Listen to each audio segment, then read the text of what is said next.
I've been Welcome doing. back to Untold Things That Are Now Being Told.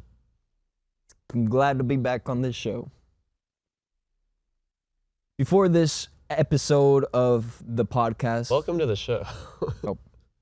I am your host, Physics Phil, and with me as always, Combat Corey. Corey, tell me. Oh, wait. we are excited for the sponsor of our podcast, Tiny Pockets of Lava. You know, a lot of people like to say that fruits and vegetables are healthy for you, but with over 50 ingredients in these snacks, they're more than certain to meet your nutritional needs. Matter of fact, I'm going to put some in the air fryer right now. Let's get them cooking. Also, on this episode, we have some great questions for you. That is, are birds actually charging on power lines? Where octopus come from and Jay-Z and Beyonce? Who knows if Beyonce is actually real? We also have questions about air fryers and NPCs out in the world.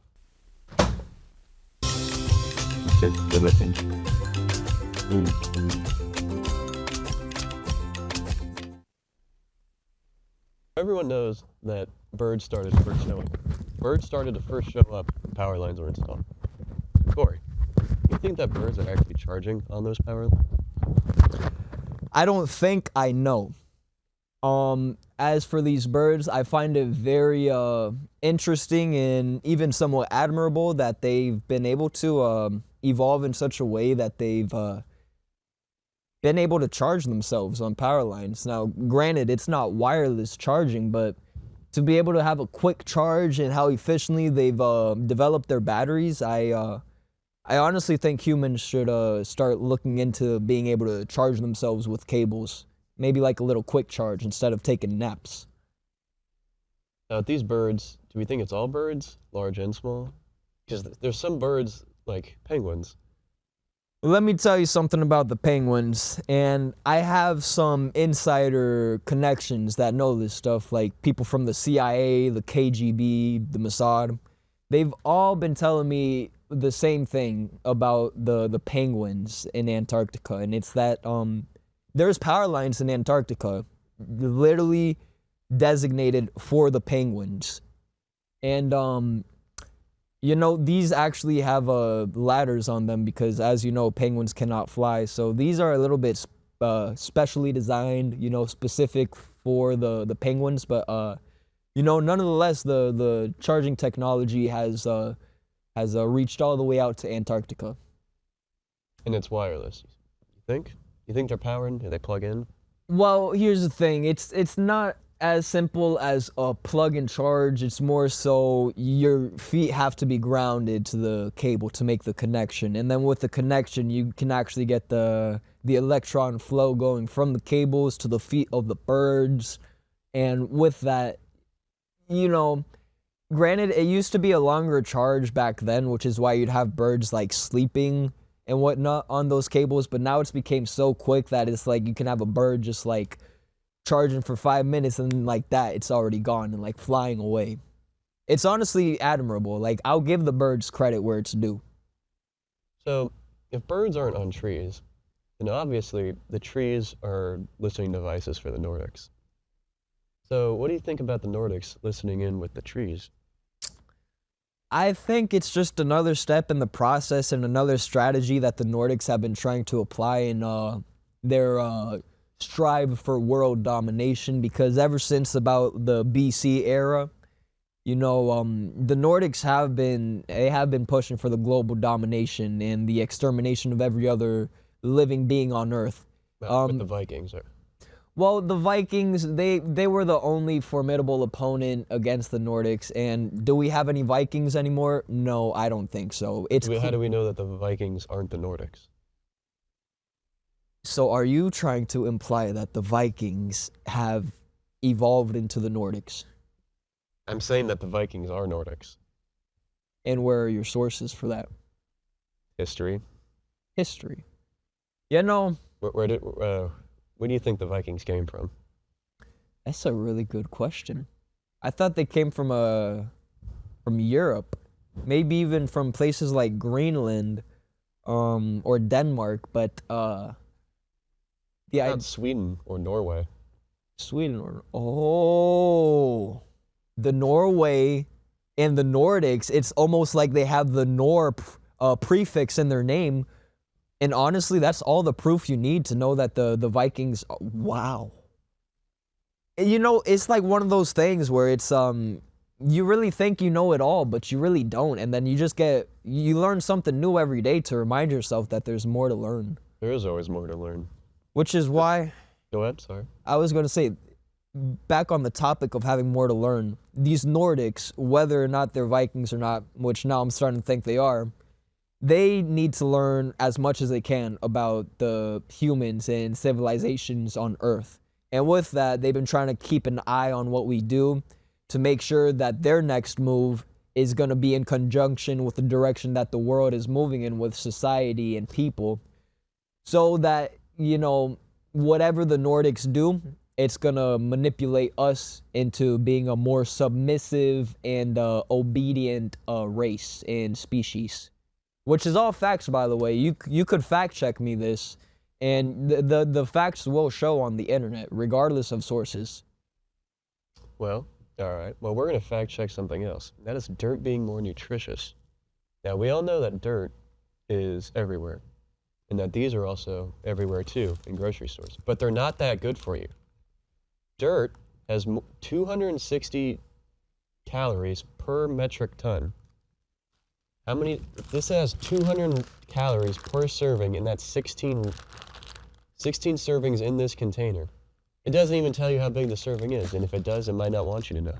And one thing I'd like to add, Phil, is that with the dirt that we have outside. Well, let me ask this: what type of dirt do you like to eat?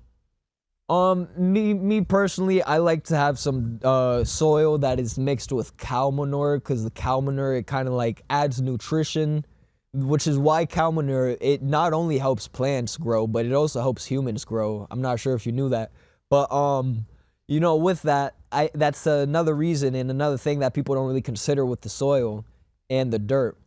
And it's really just the result of many living beings decomposing. And with that, it's a reminder that these living beings, they did have nutrients, and it's like with all energy being transferred, never being created or destroyed, it's like, where does all that energy that those living beings had go? It goes into the dirt. And with that, if you eat the dirt, you get the energy of those previous living beings, therefore making you more energized, meeting all your nutritional needs. And if I'm being honest, between dirt and pizza rolls, I'd say dirt is probably healthier for you. I'd say dirt is probably healthier than the apples that grow on trees. It might be a bold statement, but I just don't think people are ready to accept the truth yet. I think it's something we got to keep spreading and like keep putting out there until people just start like considering the possibilities of the health benefits that come with dirt. All right. Well, back to our health benefits and tying that in with birds. Let's see what people know about people or birds charging on power lines. Jamal here, your resident truth finder again with another interviewer. What's your name? Jaden Garcia, Thank you. And what's your degree program? film bachelor's. My name is Eric Franklin. And what's your degree? I'm currently in recording arts, but I am considering switching over to live event production. Makai Riley. Thank you. And what degree program are you in? I'm in computer animation. Nice to meet you. And what's your degree program? I was in recording arts, but I'm actually a graduate. I'm an alumni. Awesome. Yeah, I just graduated about a month ago. Dustin Skiles. Nice. And what degree program are you in? I'm in recording, recording arts and music production. I work in sequencing technologies. Tevin. Nice to meet you. And what's your degree program? Right now I'm in computer science. First question off the bat. How long does it take birds to charge? Birds to charge? Yes. 5 hours maybe to sleep? To recharge? Yeah. Okay. So do you think it matters the size of the bird? Like how long it took to charge? I think that's definitely a contributing factor because, the bigger the bird, the more rest it needs, you know. Smaller the bird, the less rest it needs, you know. I'm sorry? How long do you think birds take to charge? Probably like 6 hours. You know, technology, if you asked me this question like 3 years ago, I'd probably say like a day. But, you know, technology is advancing at a rate that is, to me, incomprehensible. So I'd say nowadays, I'd probably say like 6, 8 hours.